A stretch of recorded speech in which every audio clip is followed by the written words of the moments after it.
professor Cid Mauro, da Assessoria do Ensino Religioso da Secretaria de Educação. É um prazer começar com vocês essa nova jornada.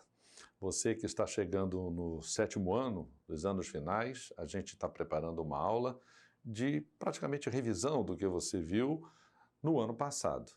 Então, esta aula é uma aula que fala dos princípios éticos, dos valores religiosos e das relações humanas. Evidentemente que as relações humanas são fundamental em toda essa história, não é? Ética, religião e ser humano, princípios éticos, valores religiosos e relações humanas. Para a gente dar continuidade à nossa aula, a primeira coisa que a gente quer diferenciar é o que são princípios religiosos e princípios éticos. Por exemplo, princípio religioso, ele é específico. Por que o princípio religioso é específico? Cada religião tem uma abordagem, então a gente pode dizer que o princípio religioso de cada religião há pontos em comum. Por exemplo, a relação com um ser superior. Toda religião projeta uma relação com um ser superior, um ser que a gente chama de transcendental, transcende, está para além da realidade. Toda religião tem esse princípio, porém há princípios confessionais que são restritos. Os princípios, então, religiosos, eles são específicos da religião, mas os princípios éticos são para toda a sociedade. Até para quem não tem religião, essa pessoa está subordinada aos princípios éticos.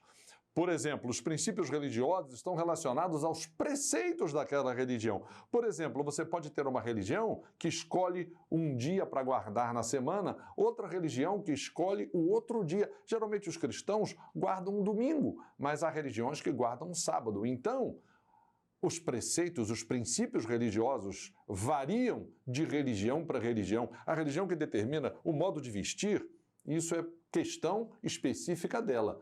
Mas os princípios éticos, eles são mais amplos, estão relacionados a princípios filosóficos e até jurídicos. Há certos comportamentos que são antiéticos e, mais do que antiéticos, eles infringem a lei. São passíveis de punição em termos jurídicos, não é? Outro princípio religioso, outro aspecto do princípio religioso, ele é proposto como norma dentro da religião. Nós já falamos aqui sobre a questão da guarda do dia, até de certos... Há religiões que dizem que a pessoa deve ser um abstêmio. O que é abstêmio? Quem não bebe. Então aquela religião não permite que aquela pessoa beba bebida alcoólica. Mas isso é um princípio daquela religião. O que a ética fala em termos de a questão de beber bebida alcoólica? Cuidado para você não ofender o outro. Isso é tão sério que já virou o quê? Lei. O que é álcool zero? Você não pode beber 2 dedos de bebida alcoólica e pegar no volante. Se você for parado pela fiscalização, você vai ser multado, talvez até a sua carteira apreendida. Porque se tornou tão frequente a violação desse princípio ético que ele virou uma obrigação legal. Está entendendo? Outro aspecto do princípio religioso, né? Eles são aceitos voluntariamente. A minha religião, eu estou nela, aceito os princípios dela voluntariamente, eu não sou obrigado, eu posso trocar de religião e ter outros princípios. Mas os princípios éticos você não tem que aceitar voluntariamente, eles são impostos. Você não pode dizer, eu não vou respeitar isso não. Não, você vai sim, porque senão você vai ofender o outro. O que nós dissemos no início da aula? Estamos falando de relações humanas. Então, há preceitos que devem ser estabelecidos de tal maneira que você não pode fugir ao cumprimento deles. Os princípios religiosos são opcionais de acordo com a escolha individual. O princípio ético é coletivo. Então, a gente está começando a nossa caminhada nesta aula vendo a diferença entre princípios religiosos e princípios éticos e o que eles têm a ver com as relações humanas. Agora a gente quer fazer uma distinção entre ética, cidadania e religião. Ética, a gente vai ver o que é, por definição. Cidadania, a gente vai ver o que é. E religião, a gente vai ver o que é. Por que a gente fala de cidadania? Pode ser que alguém não tenha religião, mas vai estar subordinado a princípios éticos. E também quem tem religião não pode abrir mão dos princípios éticos. O que é ética? É uma parte da filosofia que estabelece normas de conduta. A gente colocou ali a diferença entre o certo e o errado. Então isso aqui, eticamente, é errado. Eu não posso ofender uma pessoa na rua, não posso xingar uma pessoa, não posso, em termos até raciais, como acontece, não é? Ofender uma pessoa. Isso não é ético e, às vezes, até o quê? Ilegal. Essa norma ética já se tornou jurídica. E na questão da cidadania, os direitos e deveres no contexto social. É mais amplo. E na questão da religião, aí já seriam os direitos, os preceitos na relação da pessoa com um ser superior. Então, nesse slide, a gente faz uma relação de aspectos que definem ética, cidadania e religião. Vamos falar o número 2, o 3 e o 4 a gente vai deixar para você mesmo. O 2 diz assim, limites entre o bem e o mal. A ética estabelece. A ética requer um aspecto moral do caráter. A ética requer reflexão e uso da razão. Já a cidadania, a presença e transformação do espaço social. Eu me comporto como cidadão num contexto social. Eu tenho que estar preparado eticamente para me comportar em termos cidadão, em termos de relacionamento no contexto social. Então, isso já representa a ética no sentido prático, que é a cidadania. Ela é amparada pela legislação, a cidadania, por direitos e deveres. Eu tenho direitos e tenho deveres. Às vezes a gente reivindica direitos, esquece os deveres. Eu também tenho deveres. E o compromisso cidadão e consciente, eu tenho que ter esse compromisso de forma ética e amparado por termos jurídicos. E na religião, eu tenho a adoção de mitos, ela é delimitada no espaço sagrado e profano, e as razões de consciência religiosa está relacionada ao cumprimento de doutrinas e dogmas. Essa, então, é a distinção entre ética, cidadania e religião. Nesse slide agora, a gente fala de aspectos práticos do relacionamento humano. Eu coloquei uma série de práticas erradas. E qual seria a resposta ética para uma prática? Por exemplo, o bullying. Você sabe o que é o bullying, né? Muitas vezes a gente ofende a pessoa, a gente põe um apelido que ela não quer, faz uma brincadeira que ela rejeita, ou toma uma atitude e aquela pessoa se sente ofendida e vai fazer queixa. Então isso é uma prática que deve ser evitada. Qual é o remédio, o antídoto, o contraveneno para o bullying? O respeito ao outro. Depredação do bem público. Você não deve nunca fazer isso.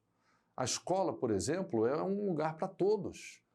Na rua, o muro da casa dos outros, ou então o parque da praça, tudo na rua é um bem público. A gente não pode depredar, significa destruir, praticar vandalismo. Qual é o antídoto, o remédio para isso? Preservação do bem público. O desrespeito ao outro, qual é o antídoto para isso? Conhecer e praticar os direitos humanos.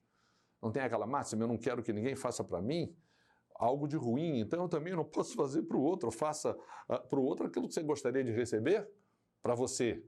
Desrespeito a normas, a gente tem que viver respeitando normas. Se alguém desrespeita a norma e te motiva isso, olha, cuidado com essa pessoa, não é teu amigo. Conhecer e defender e respeitar as normas é o antídoto para o desrespeito à norma. Desonestidade.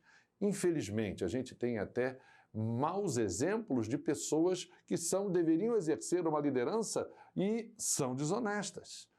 Cuidado, vamos reeducar o nosso hábito. Isso são exemplos de situações do dia a dia, práticas em que princípios éticos são violados. E tem que haver o quê? Uma resposta ética nossa correta.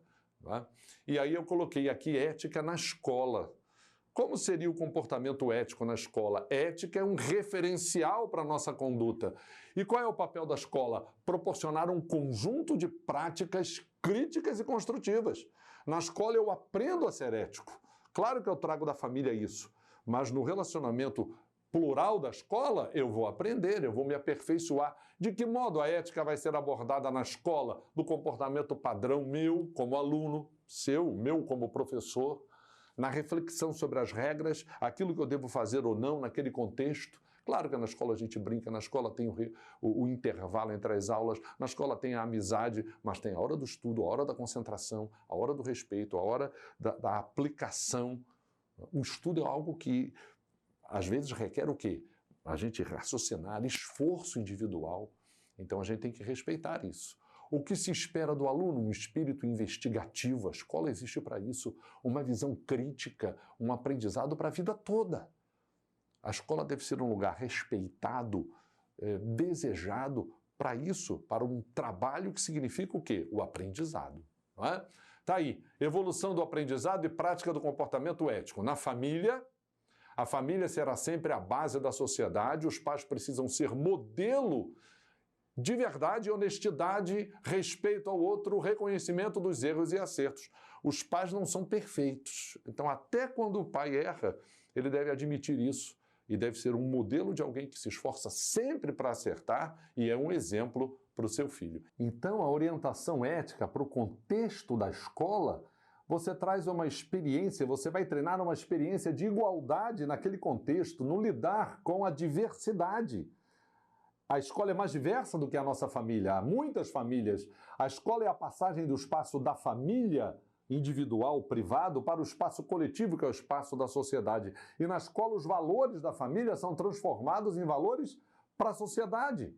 E a orientação ética na sociedade é a prática e preservação dos valores do contexto, no contexto real da vida, os valores que vieram da família, que foram aprimorados na escola, e esses valores agora vão entrar no contexto da comunidade. As normas socialmente definidas pela mediação do correto e do incorreto, dos direitos e dos deveres. A gente não falou sobre isso dentro da sociedade. Essa é a evolução do aprendizado e da prática do comportamento ético da família, passando pela escola e chegando na sociedade. Você tem agora algumas atividades a fazer. Eu me despeço aqui e lembro a você, Plataforma Eduque. É lá que você vai ter acesso a esta aula e às outras aulas. Muito obrigado, é um prazer estar com você.